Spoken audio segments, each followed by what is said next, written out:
Seguimos con ustedes, mis amigos, aquí en El Punto. Bueno, don Marino. Bueno, cambiamos de guante ahora, ¿verdad? Sí. Desearle feliz año a Benigno. Claro. Igualmente.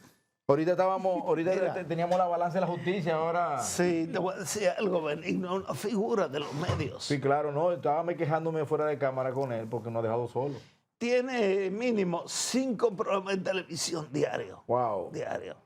A un Pero microempresario. bueno, está bien, el hombre está a nivel de la agricultura, de la alimentación, y yo quiero preguntarle a Benigno, el relanzamiento que ha anunciado el gobierno de Luis Abinader a raíz de la reunión del Consejo de Gobierno del fin de semana, ¿en qué consiste eso? Bueno, yo creo que el relanzamiento del gobierno está en una facultad que tiene el presidente de hacer los cambios que considere del lugar para que así se pueda entonces dinamizar un poco más lo que es la imagen del gobierno. Me parece que cuando el presidente habla de relanzar el gobierno, precisamente haciéndole un llamado a los nuevos funcionarios nombrados que administren los recursos del Estado con transparencia y con mucha pulcritud, a raíz de que todos saben lo que pasó ahí en el SENASA.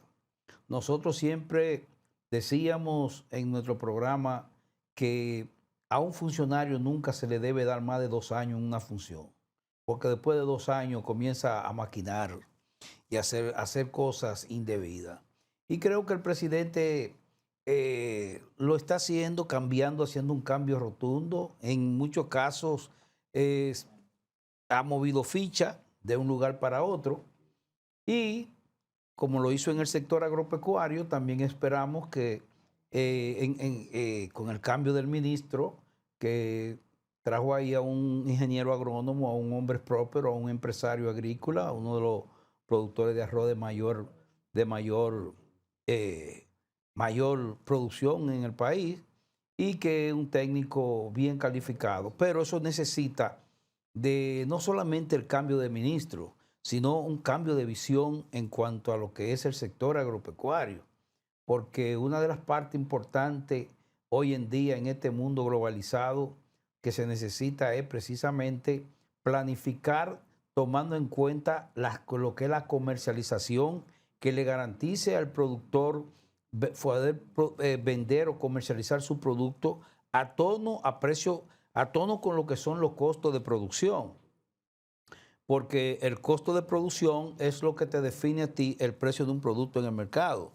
De tal manera que en nuestro país, que tenemos más de un 40% de pequeños y medianos productores, se necesita definir una planificación en la que el sistema de comercialización sea 1A, porque siempre venimos diciendo que el 60% de lo que debe ir a manos de los productores se queda en la mano de la cadena de intermediación, y que eso afecta de una forma directa tanto a los productores como al consumidor.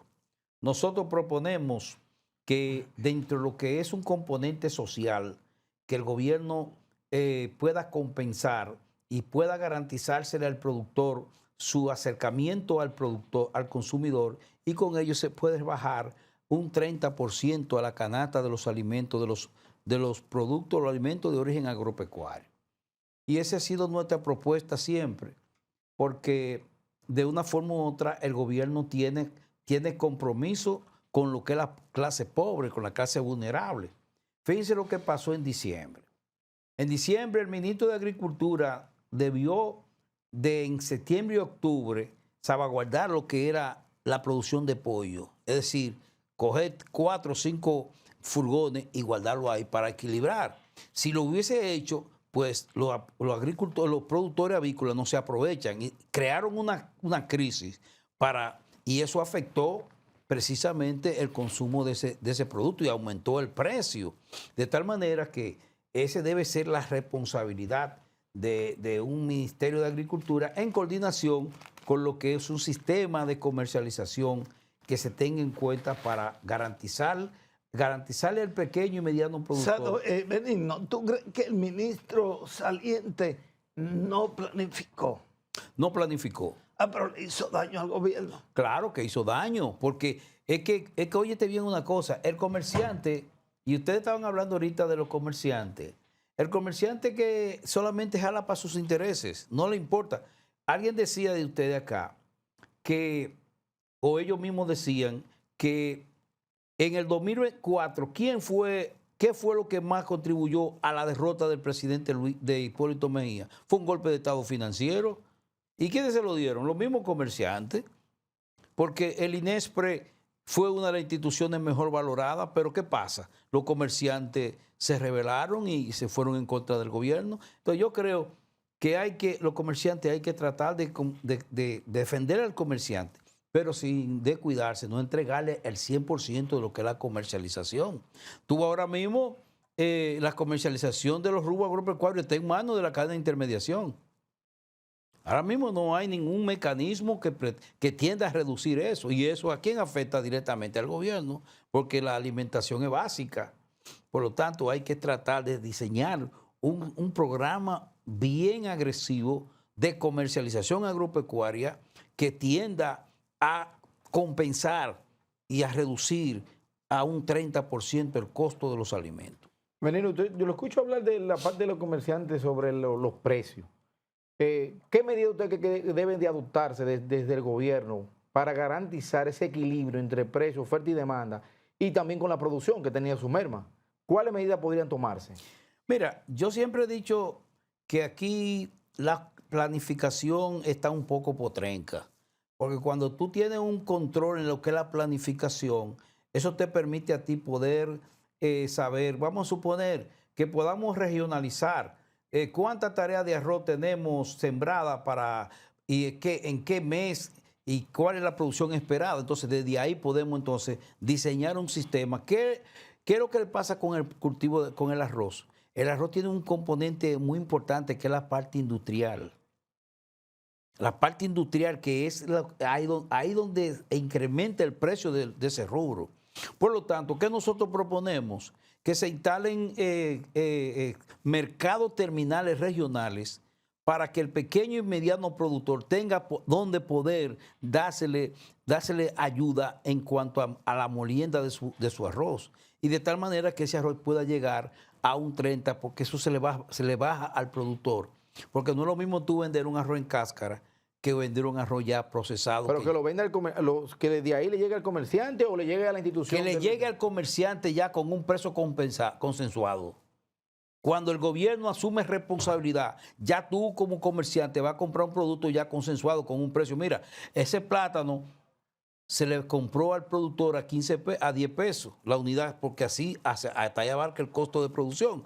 Pero ¿qué pasa? Cuando ese plátano se pone en manos del comerciante, ya clasificado y de todo, entonces ya tú le dices al comerciante, bajo un acuerdo, tú tienes que venderlo a 12. ¿Por qué? Porque tú tienes razón, mira, discúlpame que te interrumpa. El plátano en la calle, o sea, en camiones, y está caro. Llegó a estar hasta 2 pesos, está a 8. Pero en un súper y en un colmado están a 25 y a 30. 35 ¿Cómo es colmado. posible eso? ¿Cómo es de 8 pesos? Llega a 35 pesos. ¿Por qué? Porque lo mismo que te explicaba, ese plátano se lo compran al productor entre 10 o 12 pesos la unidad. A menos. Ya está menos. Y pasando por esa cadena de intermediación, viene llegando a manos del consumidor 3 veces lo que costó en manos del productor. Eso, terrible. Sí, y no hay ningún mecanismo estatal porque tenemos instituciones ahí. Lo que pasa es que hay que ponerla a funcionar o ¿qué es lo que hay que hacer? Sí, hay mecanismos por eso te dije desde un principio que el gobierno se tiene que definir un sistema de comercialización en la que no perjudique al comerciante, porque no es una lucha contra los comerciantes, sino es que la responsabilidad directa o quien le caen todos los problemas encima en cuanto al costo de la vida de los alimentos es al gobierno directamente. Por lo tanto, el gobierno tiene que regularizar el sistema de comercialización de tal manera que gane el productor y gane el comerciante y gane el consumidor. Porque, ¿qué es lo que es comercialización? Es un sistema en la que ni uno ni otro tenga que perder, sino que sea de manera equilibrada. Pero lo que hay que entender también, que un plátano en un supermercado pasa por un sistema de clasificación.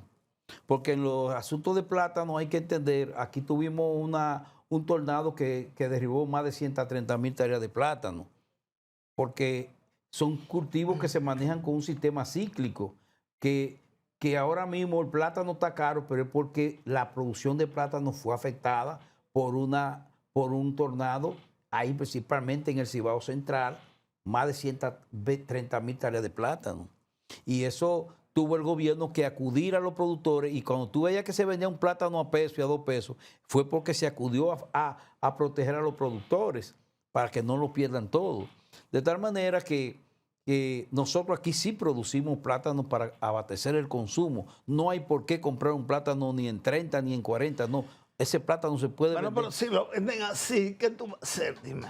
Bueno, eso es buscando un mecanismo que tienda a reducir. Cuando tú a un productor, te voy a poner un ejemplo. Nosotros en INEPRE, usted lo sabe que era así.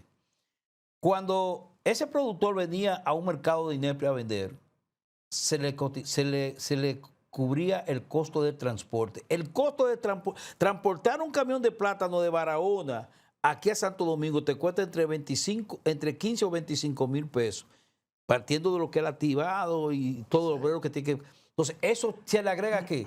Al precio del producto. ¿Qué pasa? Los supermercados compran ese producto al productor y ellos lo clasifican y lo pasan por un sistema de lavado y de clasificación, y eso es un valor agregado. Bueno, ¿y quién lo transporta? ¿El súper o el...? No, el súper le compra directamente a los productores. A medida de Muy bien, precio de finca. Líder, sabe que usted es accionista aquí. Cuando quiera venir, llame a Domingo, que esté en la nómina suya. Gracias. Domingo es que me ha sacado los pies. Bien, nos vemos, señores.